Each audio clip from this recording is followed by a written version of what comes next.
Hello, my name is Mike. This is a bike. This is a 2000 model year Victory Sport Cruiser, which I purchased fairly cheap. I've done a couple episodes on it already. And in my last episode, I asked you guys which direction I should go with respect to the transmission issues that I was having with this bike. On the one hand, we could just fix the existing stock engine. It would have taken more time. It would have used some parts that I have. And on the other hand, we can use the already rebuilt transmission and engine sitting on my bench. It's a little bit different engine in that it's from a regular C model V92. So the fins are different, the chrome covers are different. We can swap some of that stuff around. And some of you, after I looked at the responses, it turned out that, half of you like the idea of just go ahead and putting the correct engine in it, rebuilding it, going through the gears and doing all that stuff, make a whole other video on that. And then the other half of you said, hey, why not use the engine sitting on your bench? You already did the work. Put it in there. And so there was this, 50-50 toss-up.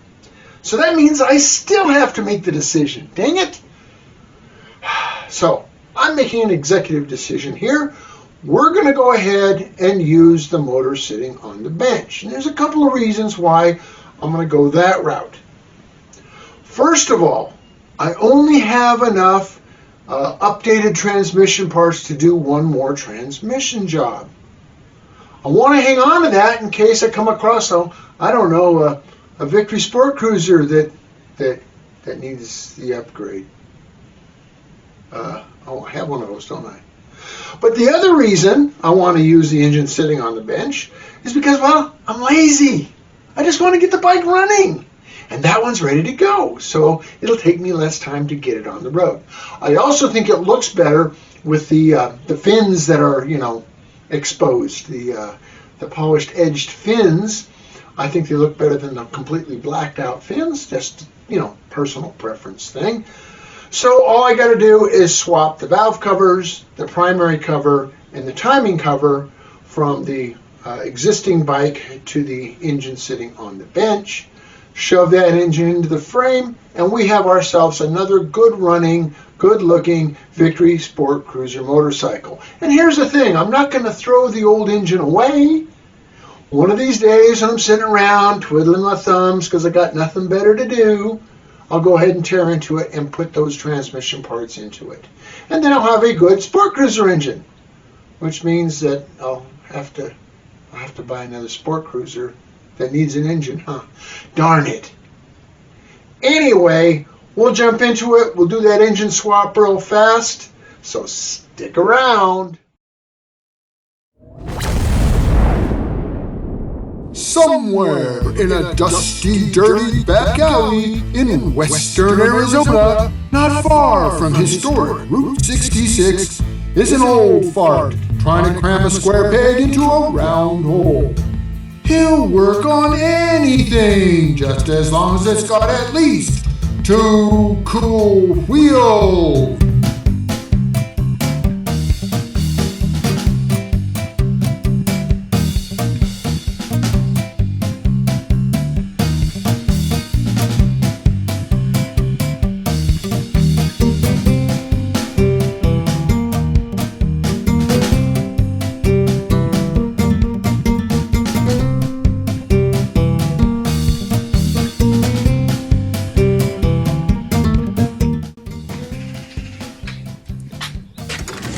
Head on into the garage here. And one of the things you guys will notice that on my junky old toolbox, I got a new sticker.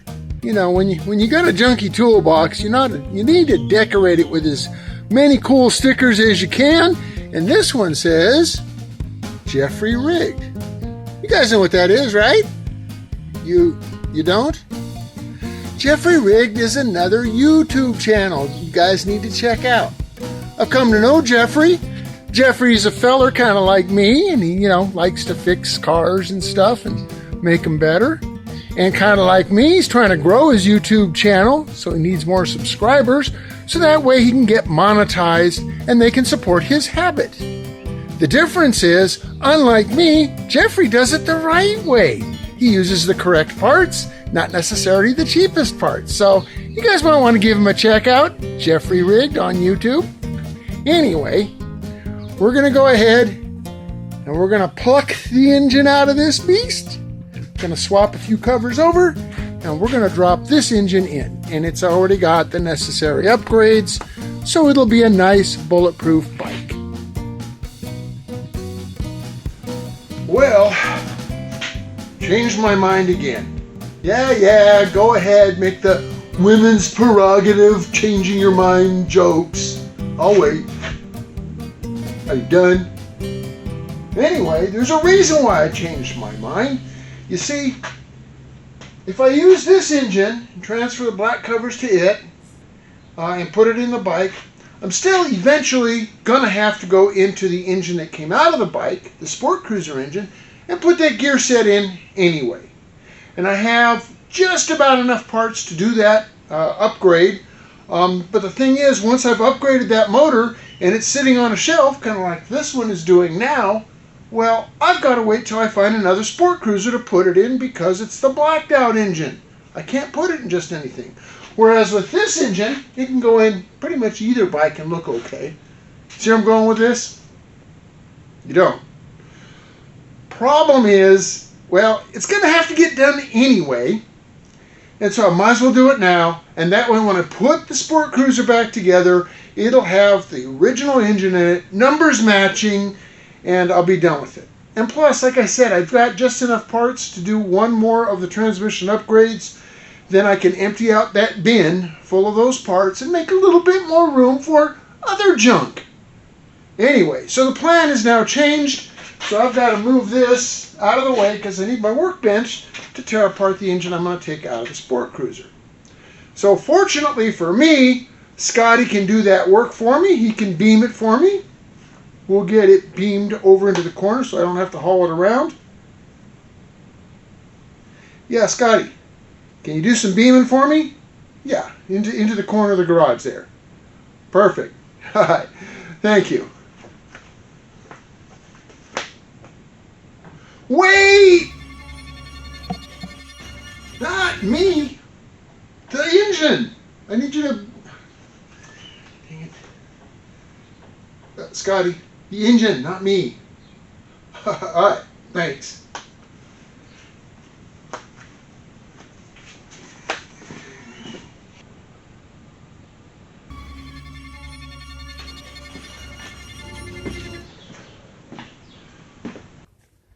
Thank you, Scotty. It's going to make my job a lot easier. I appreciate that. Anyway, guys, now that that engine's out of the way, we go ahead and take the engine out of the Sport Cruiser. Now, you guys have seen me do this on several other episodes, so we're going to, speed it up a lot. Kind of the main thing we want to focus in this video is splitting that case open, taking a look inside, and see what happened to the, transmission gears. Why we're turning one part of the transmission, but the output shaft is not turning.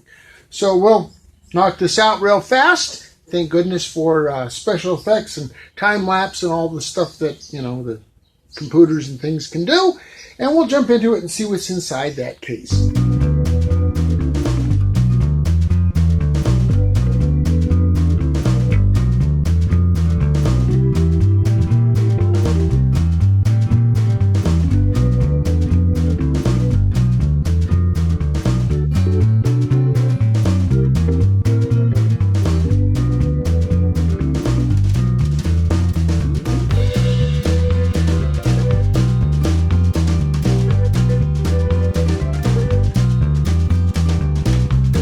All stop.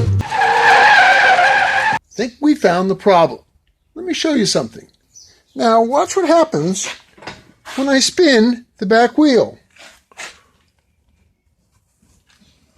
Does anybody see a problem with that? Well, this is the output shaft, and it's not turning at all. We've stripped the threads out. The nut has come off, the threads have stripped. And I've seen this happen before. Anyway, we'll see if we can't fix that. We may still have tranny problems, but we won't know until we get that fixed.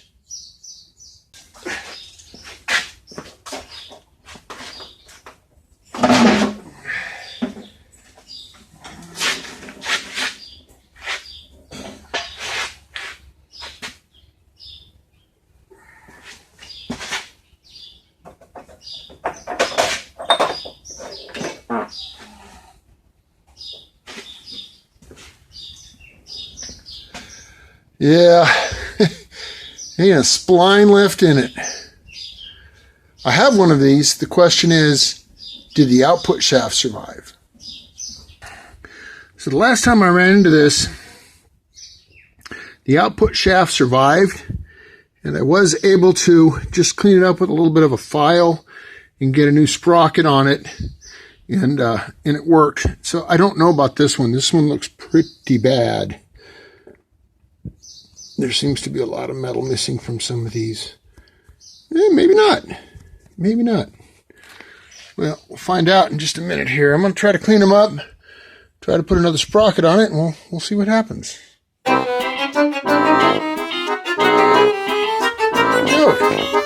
it up with a wire brush, and lo and behold, those splines are actually pretty good. So I happen to have a nut and a sprocket from the last job I did. We'll pop that on here. I got to take the primary cover back off because I left some parts out on the other side. We'll put it all back together and see if she goes through the gears.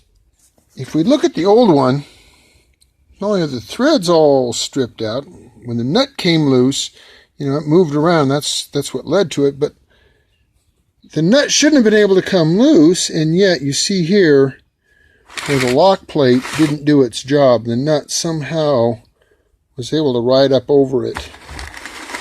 This lock plate, I'm not sure why this lock plate failed, but it failed. The nut came off, and then it proceeded to destroy the pulley.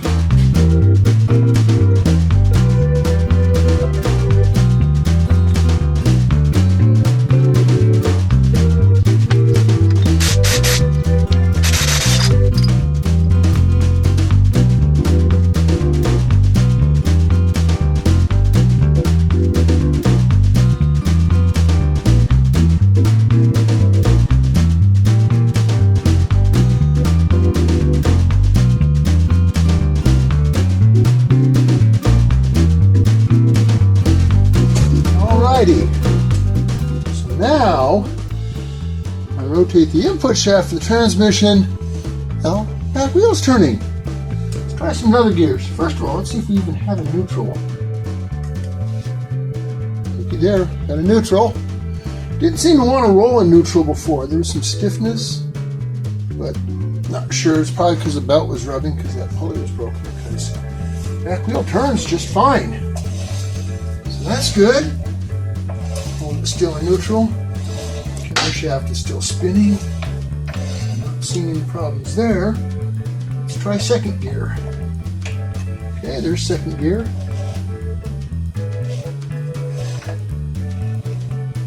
She turns. Let's go to third gear. Hasn't gone in all the way. Might still have problems.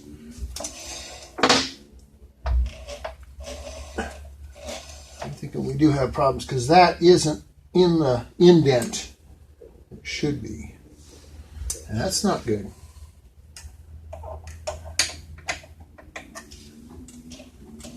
Alright, there's third. Let's try fourth. There it goes. And the fourth. Oh yeah. Definitely more load. And let's try fifth. 5th. Okay, dropped into 5th. Oh, God. But at any rate, I have all 5 gears. Of course, they're not under load, so the only way to really know if this is correct is to ride it. And it still doesn't explain the strange clutch adjustment. The clutch was adjusted where it wouldn't move, and there was all kinds of play in the cable. So I'm going to have to readdress that. And I don't want to have to put it together and take it apart again. But I can't know any other way. So I'm going to have to put it back together, put oil in it, try to adjust the clutch properly, and just see what we got. So we may have some good news here. We'll find out.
Put it all back together. We've got a little oil in it.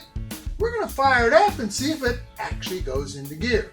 Now, as much as I enjoy a good carbon monoxide buzz, well, I'm going to go ahead and open the door before I start the engine.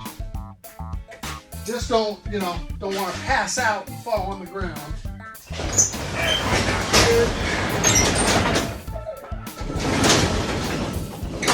Airflow. And let's see what happens. Well, she's in neutral. She's rolling. Drop her into a gear. Any gear will do. Hello, shifter.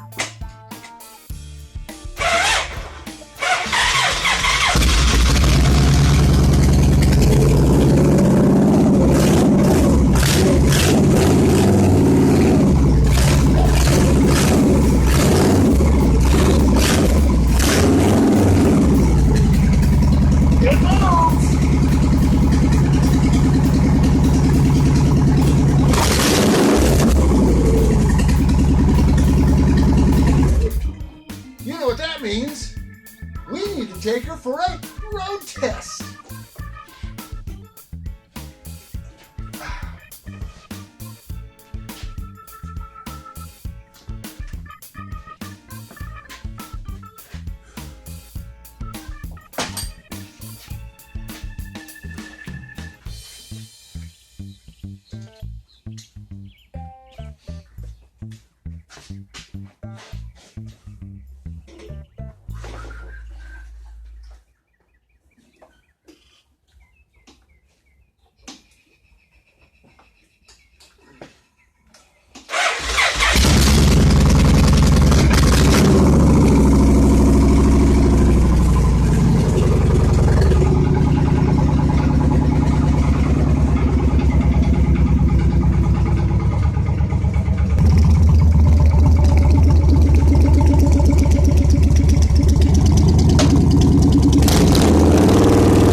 Well, what a wonderful relief.